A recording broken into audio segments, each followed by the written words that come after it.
Our story begins with Amelia and her son Samuel, who live in an old house on the outskirts of town. Amelia is a single mother who lost her husband in a car accident. She struggles to cope with memories and take care of her son, who has become her sole purpose in life. However, every day, Amelia feels her strength waning as the shadows in the house grow thicker and more menacing.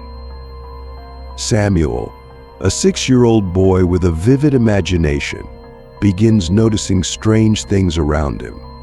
He tells his mother about odd noises coming from his room at night and a dark figure glimpsed from the corners of his eyes. Amelia dismisses these as childish fears and tries to reassure him, explaining that it is all just his imagination. Yet day by day, the oddities become more palpable. One evening, Samuel finds a book on the shelf with a dark cover that he hadn't seen before. The book is titled The Babadook. It is old, worn, and the pages have yellowed with age. However, something about the book compels him, urging him to open it and start reading. Each turn of the page reveals increasingly strange and terrifying illustrations and rhymes that describe the dreadful monster, the Babadook. Reading the book turns into a nightly nightmare.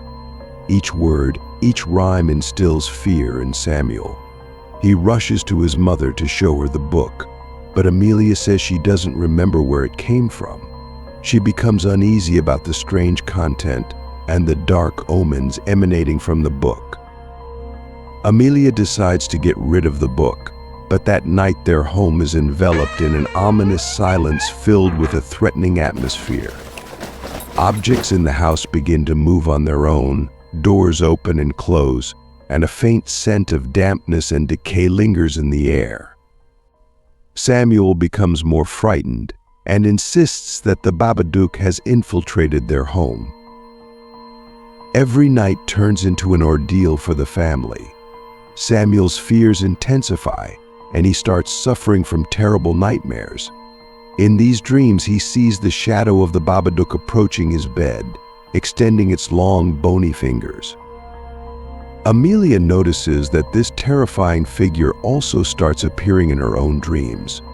She wakes up in a cold sweat, sensing an inexplicable pressure in the room, as if someone is watching her. Samuel becomes obsessed with defending against the Babadook. He sets traps and barriers around the house, trying to secure their home.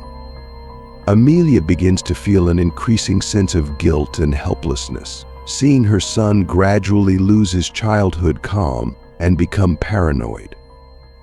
However, Amelia soon begins to realize that Samuel might be right. She starts to notice strange phenomena herself: rustling sounds, footsteps behind doors, the trembling of window panes. The book she tried to throw away somehow keeps returning to the house, appearing again and again on the living room table. Desperate, Amelia begins to search for information about the Babadook. She finds old records and articles that describe myths and legends about the sinister entity. The Babadook is an ancient spirit that invades people's minds through fear and drives them to madness. The only way to get rid of it is to acknowledge its existence and confront the fear. Trying to understand how to stop the Babadook, Amelia delves into the psychology of fear. She realizes that everything happening around her is connected to her own experiences and fears. The loss of her husband and her loneliness created a breach in her soul, through which the entity entered. She must confront her inner demons to save herself and her son. One night, when the house is engulfed in total darkness, Amelia decides to face the Babadook head-on. She takes the book and begins reading it aloud, knowing this is her only chance to conquer the fear. Each word resonates in her mind, stirring a storm of emotions and sensations.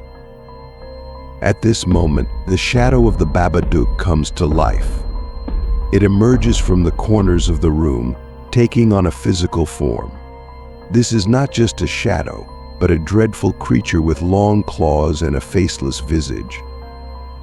Amelia feels terrified but knows she must see this through. Samuel, standing by his mother's side, supports her with his presence. Together they repeat the rhymes from the book, realizing that these are not just words, they are their personal struggle against fear. The Babadook approaches, but its power weakens with each new rhyme. When the Babadook is nearly upon them, Amelia shouts her final acknowledgement. She admits her fear, her guilt, and her pain. She acknowledges that the Babadook is her own creation, her inner darkness. At that moment, the shadow begins to dissolve, dissipating into the air. Light returns to the house. The Babadook disappears, leaving behind only a faint rustle, a reminder of its presence. Amelia and Samuel embrace, feeling the calm returning. They realize that this was not just a battle with an external enemy, but a confrontation with themselves. Life in the house begins to return to normal. Amelia and Samuel once again find joy in ordinary things, and the book about the Babadook vanishes as if it never existed. Yet deep down, they know it was a true ordeal they endured together. This story reminds us that fear is more than just an emotion. It is a force that can both destroy and create. The Babadook was not only a terrifying creature but also a metaphor for human experiences, fear of the unknown, and the struggle with oneself. And although the Babadook has vanished, the memory of it will remain forever. This story serves as a warning to all who face the dark sides of their souls. It reminds us that true strength lies in the ability to confront our fears and find light even in the darkest places.